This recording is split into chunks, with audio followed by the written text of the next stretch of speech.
All right, so we're just sitting here with the leadership team at Summit Edge Realty discussing, kind of how a buyer thinks in today's market, renting versus buying, right? And Buffy actually, I think, not being the only agent not in the room, right? The only person that's in this room that's not an agent, you kind of have a perspective that makes a lot of sense, right? Yeah, so I rented for 10 years because I never could wrap my head around the idea. I was just thinking, oh, a $250,000 house, I'm never going to be able to save up that money, Right. and so renting seemed safe to me.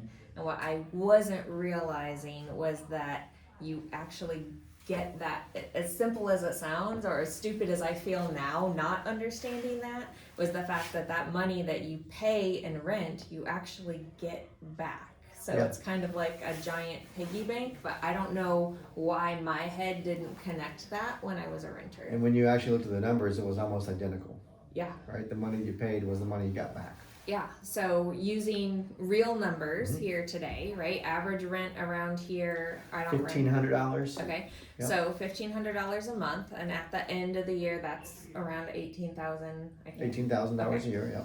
All right, and if you were renting, then like me, you would own exactly 0 houses at the end of the year. That is correct. I can do that math. Well, All right. Last time I checked, when you pay the landlord rent, none of that comes back to you, right? Perfect. Okay. So, if you bought a $250,000 house instead, then your payment might be around $1,500 a month, depending on rates and your credit score, things like that. Yep. But How much you put down, things like that. about the same monthly payment. But here's the difference. So every month, a portion of your payment goes to the principal. So you're paying down the Which loan. is the balance of the loan, yep. Yep. And at the same time, your house is worth more every year that you own it. Yeah, so $250,000 house, if we have normal appreciation at 4%, that's $10,000 more at the end of the year. So at the end of the year, then that's your $10,000 up to $15,000 every single year that you are missing out on if you rent, because you then don't have that net worth every year that you're owning the house. And that was the interesting thing, because we were talking to Angie about it, who's now holding the camera. She said some people just want to take that $15,000 that they think about when it comes to buying a house, or whatever money they might have saved for buying that house, and they want to go travel on it instead. They want to go to Europe. They want to travel and see the world. And I get that. I have young kids in their 20s, and they want to travel and see the world.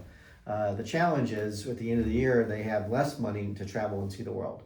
If they bought a house instead, where they get that more increase in their wealth, they have more money to travel. Right, because you're making that same payment anyway, right? Like That's matter right. what, you No matter have what to you're pay paying. that $1,500. It's just a matter of, hey, is that $1,500 a month coming back right. to you Are when you you're done? paying for someone else to gain that $15,000, or are you paying yourself to gain that money back? Right, so we're talking $15,000 a year in wealth that you're not building. That's right. And actually, that number increases every year, because the further you pay down your loan, the more money actually goes to principal. So if you ever had a question or wondered what your rent payment could look like as far as buying a house instead, then reach out, and I will not help you, but Rob might. So this answers the question of why renting could literally be throwing away $15,000.